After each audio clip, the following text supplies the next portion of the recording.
Welcome to Luxury Moderation, where we appreciate the finer things in life without going overboard.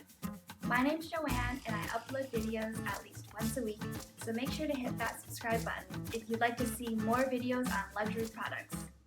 Today, we're doing a highly requested video, which is what's on my phone. I didn't even know that these videos were a thing on YouTube, but this is a learning journey for all of us, and I'm glad that I'm able to do this video for you guys today. So the phone that I'm going to be showing and talking to you about today is the new iPhone SE 2020 edition, and I have the red one here. If you haven't seen my unboxing yet, I'll link that above and below so you can take a look at how it arrived. So first I'm going to show you my save screen, and this is from a trip that I took to Myanmar about 2 winters ago. And it was a sunrise with a lot of tourists going on hot air balloons. So we went out in the dark and waited until those hot air balloons to go up as the sun was rising and took a bunch of photos then. And now I am going to open up my home screen, and you can see first my background picture. You can see a little bit better on the second screen that the photo I have, which is a picture that was taken the night that my fiance proposed to me. I was definitely not prepared. You can see I'm in just a sweater, my hair is in a ponytail, I barely had any makeup on, and I had no idea he was going to propose to me that night, so it was definitely a huge surprise. So coming back to the first page again, I have arranged my screen kind of from top to bottom, from more functional and useful apps to more fun and social apps. So you can see on the top bar is some of the really useful or helpful apps. Like I have my Google Fi app, which is the service that I actually use as my phone service, and it tells me how much data that I use. And then right next to it, I have my Google search, and I'm always Googling things because I can never remember anything. And then I have my Google Maps, which I use all the time when we were driving and when we were going out. So I have to use that to get anywhere. And then I have Venmo, which me and my fiance use a lot to, when we buy groceries, and then Venmoing things back and forth. So that's all my tools, I would say. And then on the next row, we have some more of what I consider organizational things. Like I have my Gmail.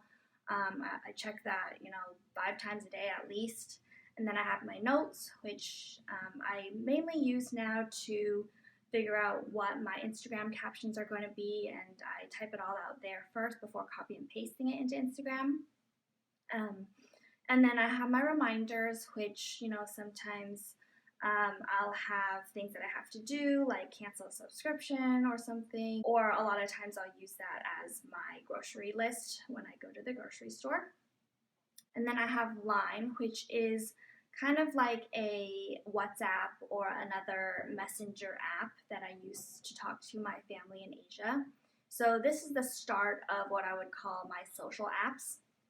So I have Line first, and then on the next row you can see I have Facebook, which again I check a lot of times a day. I still, see a lot of updates from my friends on there. I check some news headlines. There's a lot of silly BuzzFeed lists on there that I read. And then I have another social messenger app, which is the Google Hangouts. And then I have YouTube, which of course I'm, watching all day long, from first thing in the morning, putting on a video when I'm brushing my teeth to, late at night. And then I have my Instagram. So I'm checking that, all the time as well throughout the day. So make sure you add me, luxuryinModeration, on Instagram. And then I have my final messenger app on the first page, which is Facebook Messenger. And then I have my photos, Shazam, which, if I'm hearing a good song, I want to know what it is, I'll hit Shazam. Then I have my Spotify. And then going down to the last line is, starting with the settings, which I'm always messing around with now that I'm recording videos on my phone and I have to figure out, all the technical stuff behind it. And then I have Snapseed, which is the only app that I use to edit photos sometimes. I like the glow filter on there. I like the drama filter. Otherwise, I don't mess around with my images too much. And then Fonto is an app that I learned when I was figuring out how to do YouTube. It's what I use to make my YouTube thumbnails. So I can upload any image on Fonto and then tap to type some text, like, what is this video about? And then I can upload and save that as my YouTube thumbnail. And then finally, I have clocks, which I just normally use for my everyday alarm.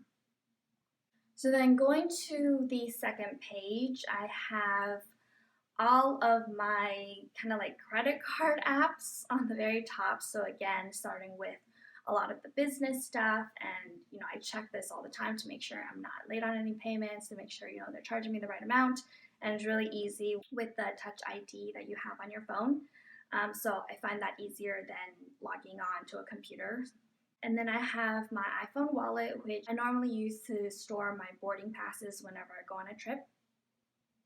And then I have my Starbucks app, which I love Starbucks, but I've been trying to cut back this year because I am trying to be living a little bit healthier, and I always like to get the frappuccinos or a latte or some really sugary drink at Starbucks. So I haven't been using it as much this year, but I am definitely looking forward to going to Starbucks more. And then I have this productivity folder, which I just keep a few Google Sheets that I normally have to log into and look up things that I keep records of. Otherwise, I don't really use this folder that much. And then I have a folder called Folder, and this folder is where I had put a lot of the preloaded iPhone apps in. So for example, the health app I don't really use at all, but it was an iPhone app and I didn't want to delete it at first, so I just threw everything in here. Like Safari, sometimes that'll open up, but I don't choose to go on Safari. And then Apple TV, I've only recently started using Apple TV. Before I didn't really have a subscription, but now with my new iPhone, it comes with 1 year free. So I actually started watching this new show called Defending Jacob, which stars Chris Evans. So it's pretty good so far. I'm only on episode 2, but I'm enjoying it. And then of course I have Find My iPhone just in case this thing ever gets lost. And then in my travel folder, I used to have a whole bunch of airline apps. Like right now you can see I have Fly Delta. I used to have United, American, JetBlue. Whenever I go on trips, I'm not really that loyal to any one carrier. So I had all these different flights on all these different carriers. But now that we are not really traveling, I've just deleted most of those. And you can see that I have all the data in this folder up on the cloud, so it's not really taking up space on my phone right now. And once I start traveling again, you'll probably re-download all those apps and start using this folder again. And then the next folder is called Social, which is kind of random. For some reason, I have my iTunes music in here, and I don't really use iTunes music at all. I just use my Spotify. And then we have Pieology, which is a pizza chain, which I loved going to when they were open, and I'm hoping that they'll open again soon so I can, get points and get pizza. And then I have the LinkedIn app, which I check pretty regularly just to make sure I'm, networking and continuing to further my career. And then in the entertainment folder, right now you only see a photo grid app, which helps you stitch together photos. I used to use this app all the time to make my Instagram photos, but now I don't really use it as much. In this folder, there also used to be like my Disney Plus app and my Netflix app, but now that I'm home all the time, I just watch it on the TV, so I don't really have to watch it on my phone. Once I start traveling again, I might download those if I feel like I need to watch them on the go. And then finally, I have a folder called Work, and this is where I have my work email connected to the iPhone Mail app. And then the WhatsApp Here is, again, another messaging service, and a lot of my coworkers use this to communicate with each other, which is why I have it in here, but I do have some of my personal contacts messaging me on here as well. So then finally, I have the App Store, which I like to keep visible there. I don't have too many apps on my phone right now. Actually, right before I switched to this new iPhone, I was running out of space in my old iPhone, and I had to make space when I started making these high definition videos for YouTube, so I had to delete a lot. For example, I deleted the podcast app.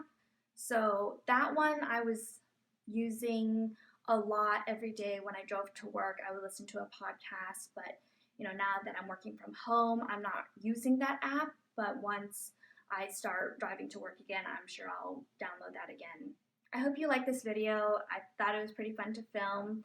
My iPhone case is supposed to come from Amazon this week, so hopefully they deliver it, and I can't wait to show you that. So make sure you hit subscribe to see that haul video coming up soon, and thank you for tuning in. I'll see you in the next video. Bye!